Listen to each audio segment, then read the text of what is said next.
Hello दोस्तों, आपका बंधु क्लासेस में एक बार फिर से स्वागत है। तो शुरू करते हैं बिना देरी किए हुए लल्लन टॉप स्टैटिक जीके के महत्वपूर्ण प्रश्नों को, जो आपके एग्जाम के विभिन्न प्रतियोगी परीक्षाओं के लिए होंगे रामबाण। तो आइए देखते हैं आज की क्लास का पहला प्रश्न।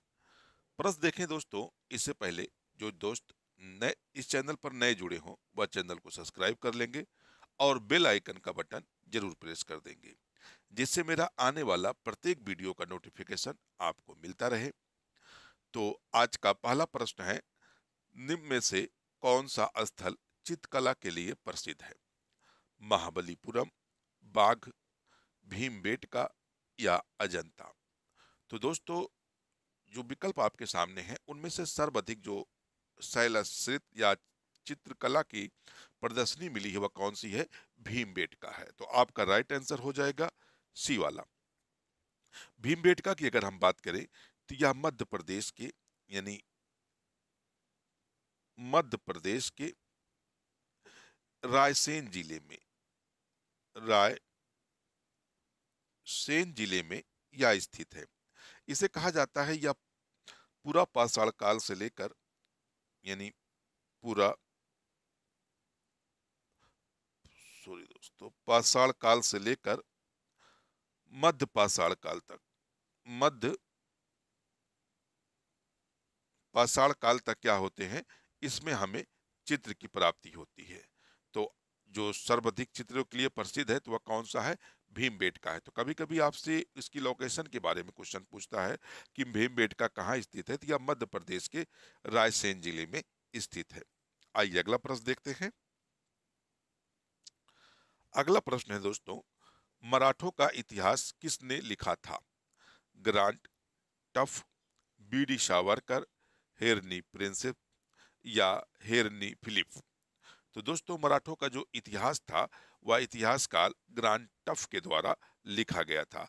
तो आपका राइट आंसर हो जाएगा ए वाला। कहा जाता है कि यह ब्रिटिश काल के सैनिक थे। ग्रांट टफ के बारे में अगर हम बात करें तो यह ब्रिटिश सैनिक थे, ब्रिटिश सैनिक सैनिक थे और इन्हें इतिहासकार भी माना जाता है। यानी सैनिक के साथ साथ ये क्या थे? इतिहासकार भी थी ये। तो इन्हीं के द्वारा क्या हुआ था, मराठों का इतिहास लिखा गया था। आइए अगला प्रश्न देखते हैं। अगला प्रश्न है दोस्तों, सिंधु घाटी सभ्यता जानी जाती है अपने नगर नियोजन हेतु, अपनी युद्ध प्रणाली हेतु, अपने कृषि संबंधी कार्य हेतु या अपने असिंचित भूमि हेतु? तो दोस्तों, जो सिंधु घाटी सभ्यता विकसित थी पूरे वर्ल्ड में, वह किस लिए विकसित थी? अपने नगर नियोजन के लिए। तो आपका राइट आंसर होगा ए।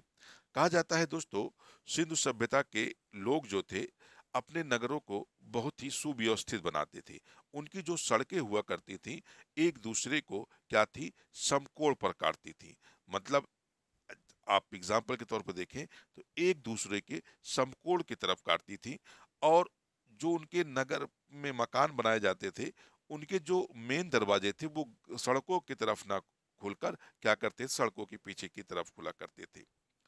तो जैसे मान लीजिए ये मकान बन गया ये, तो उनके मकान के जो दरवाजे होते थे वो सड़कों की तरफ ना होकर सड़कों की पीछे की तरफ खुला करते थे।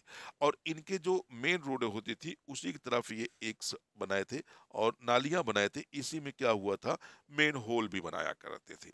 तो नगर नियोजन के लिए सिंधु सभ्यता काफी प्रसिद्ध मानी जाती थी, इसलिए आपका राइट आंसर हो जाएगा ए। अगला प्रश्न देखते हैं। अगला प्रश्न है दोस्तों, ताराबाई कौन थी?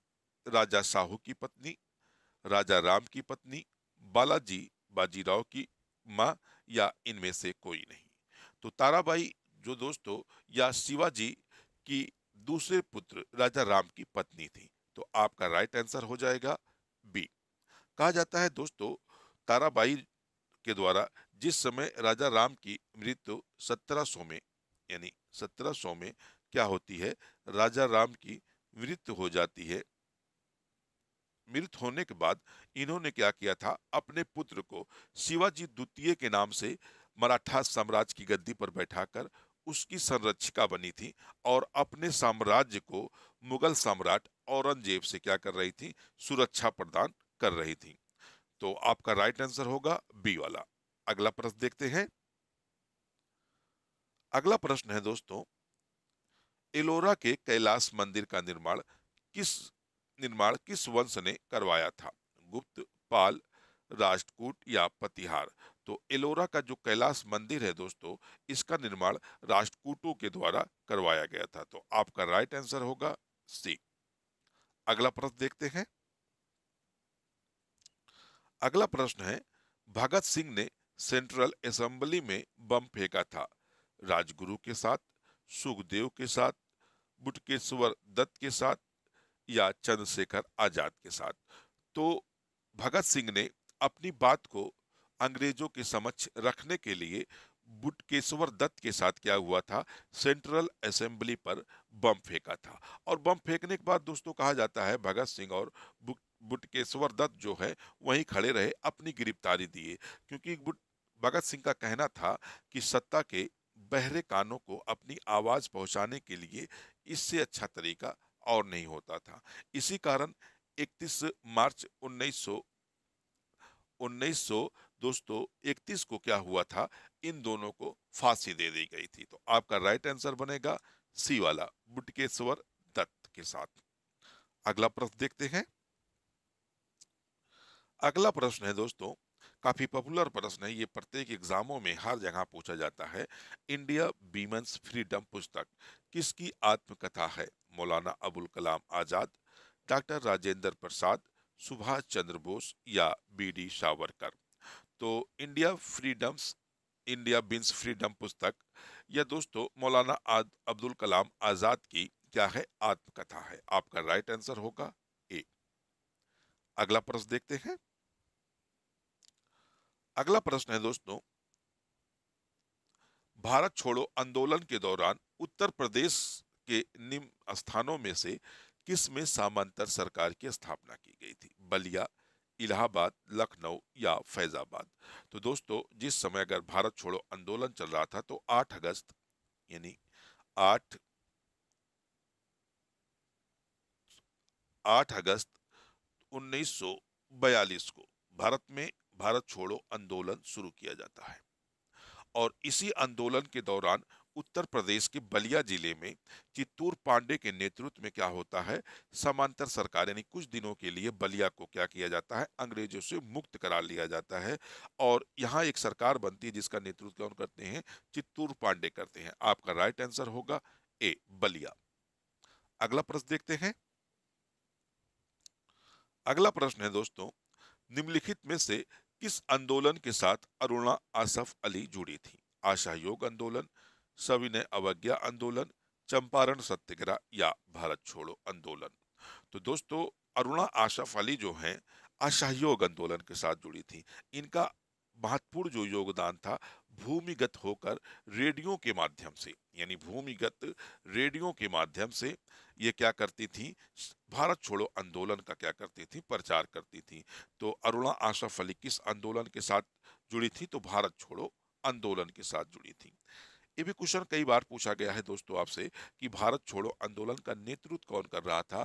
तो यह स्वतः उत्पत्ति थी दोस्तों इसका नेतृत्व, क्योंकि जिस समय 8 अगस्त 1942 को भारत छोड़ो आंदोलन शुरू होने वाला था, उसकी भोर में यानी सुबह में ही क्या अंग्रेजों के द्वारा भारतीय कांग्रेस के महत्वपूर्ण नेताओं को क्या कर लिया जाता है, गिरफ्तार कर लिया जाता है। तो इसलिए कहा जाता है कि भारत छोड़ो जो आंदोलन था दोस्तों, यह स्वतः मतलब अपने आप को लीड कर रहा था, इसका नेतृत्व कोई नहीं कर रहा था, जनता खुद इसका नेतृत्व कर रही थी। आपका राइट आंसर डी है, ये ध्यान रखना।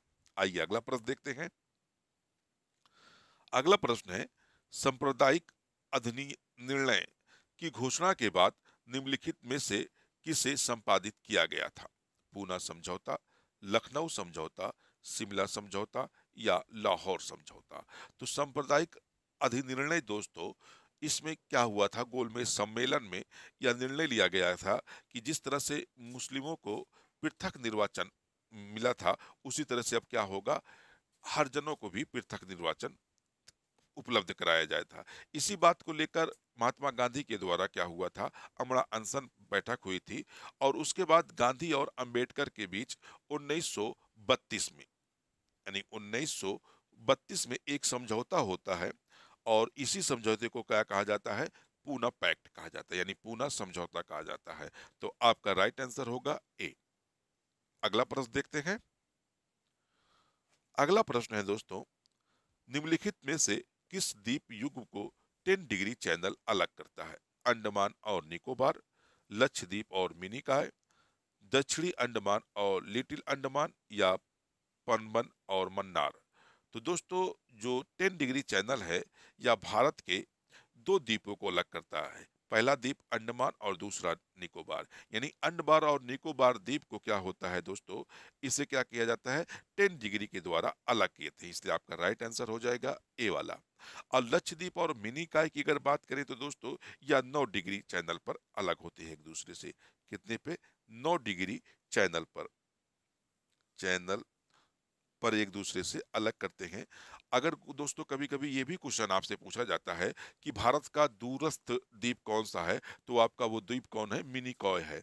मिनिकॉय ही क्या है, भारत का सबसे दूरस्थ द्वीप कहलाता है, यानी सबसे दक्षिण में जो द्वीप है वह मिनिकॉय है।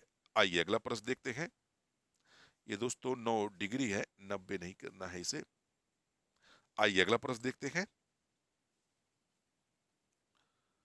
अगला प्रश्न है, निम्नलिखित में से कौन सा भारत का सर्वाधिक कॉफी उत्पादक राज्य है?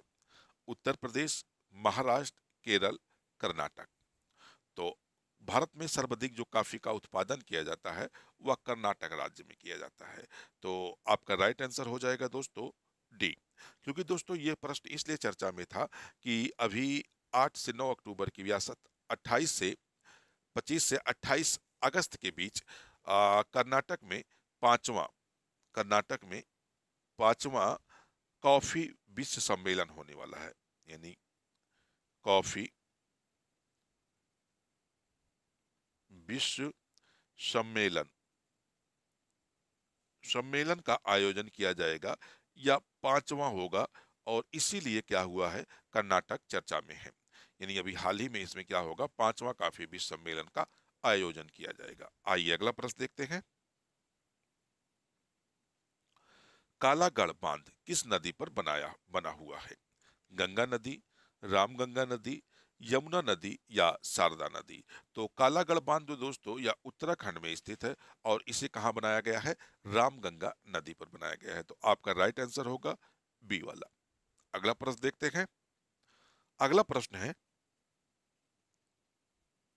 निम्नलिखित में से कौन सा एक ग्लोब पर बृहद वृत्त नहीं बनाता? मुख्य देशांतर रेखा, विषुवत रेखा, 60 डिग्री पूर्व देशांतर, या 60 डिग्री उत्तर देशांतर। तो दोस्तों जो ग्लोब पर होता है, अगर हम ग्लोब की बात करें, मान लिया जाए या ग्लोब होता है जो बीच में इसे करता है, इसी को हम लोग क्या कहते हैं, विषुवत रेखा कहते हैं।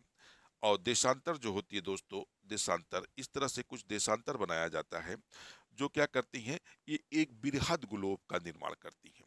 लेकिन 60 डिग्री क्या होती है दोस्तों, 60 डिग्री जो होती है ये बृहद ग्लोब का निर्माण, ये 60 डिग्री उत्तरी अक्षांश, यानी उत्तरी अक्षांश की बात कर रहा है तो 60 डिग्री हमारे पास उत्तरी अक्षांश यहाँ पे आ जाएगा, कुछ लेमसिम यहाँ पे 60 डिग्री उत्तरी अक्षांश आ जाएगा जो बृहद ग्लोब का निर्माण नहीं करती है, इसलिए आपका राइट आंसर हो जाएगा 60 डिग्री उत्तरी अक्षांश। आपका राइट आंसर डी वाला। अगला प्रश्न देखते हैं। अगला प्रश्न है, निम्नलिखित में से कौन एक राजधानी यानी राष्ट्रीय राजधानी नहीं है?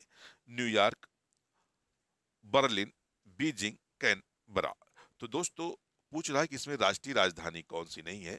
तो बर्लिन की अगर बात करें तो बर्लिन राजधानी दोस्तों ये ऑस्ट्रिया की राजधानी है। कई बार क्वेश्चन आपसे पूछता है राजधानियों की, ये ऑस्ट्रिया की राजधानी है।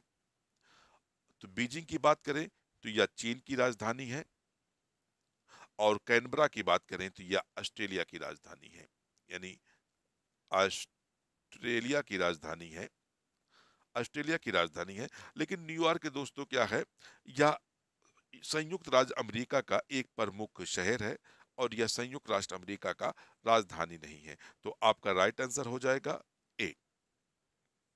आइए अगला प्रश्न देखते हैं। अगला प्रश्न है दोस्तों आपके सामने, बहुत ही महत्वपूर्ण प्रश्न है। मिश्रित अर्थव्यवस्था का तात्पर्य है प्राथमिक और द्वितीय दोनों क्षेत्रों की विद्वानता, निजी और सार्वजनिक दोनों क्षेत्रों की विद्वानता, लघु और बृहद दोनों उद्योगों की विद्वानता, या इनमें से कोई नहीं।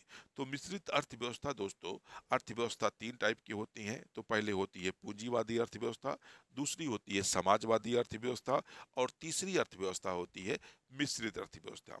यानी पूंजीवादी अर्थव्यवस्थाएं ऐसी अर्थव्यवस्था कहलाती हैं जिनमें प्राइवेट सेक्टर की प्रधानता होती है, और ये अर्थव्यवस्थाएं क्या होती हैं, प्रॉफिट पे काम करती हैं।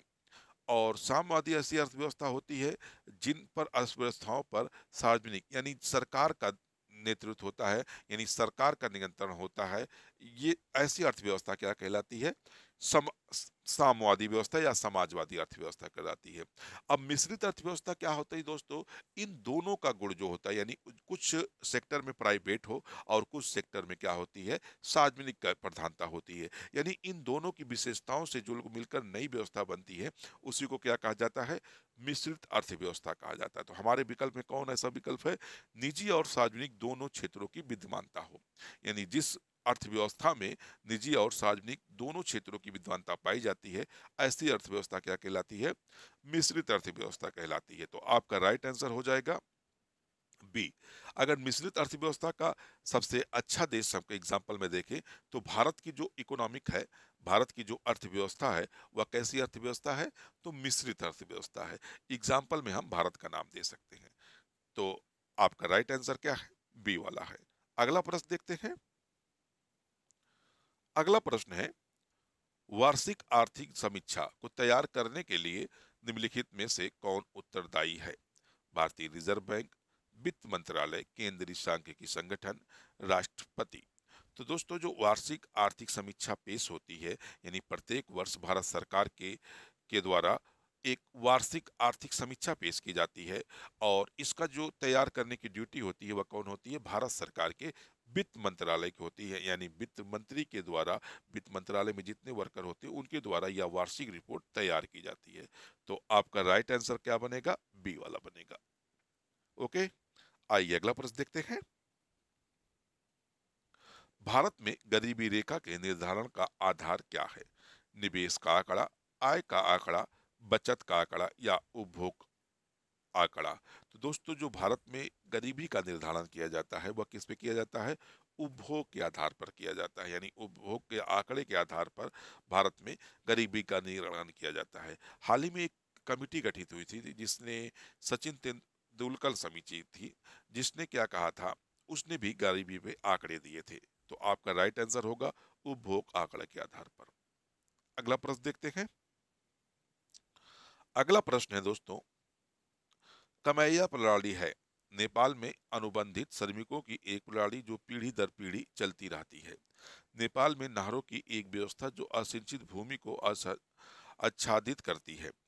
भारत में बंदरगाहों पर माल चढ़ाने उतारने हेतु मजदूरों की एक प्रणाली, या असम के चाय बागानों में श्रमिकों हेतु ठेके की एक नई व्यवस्था।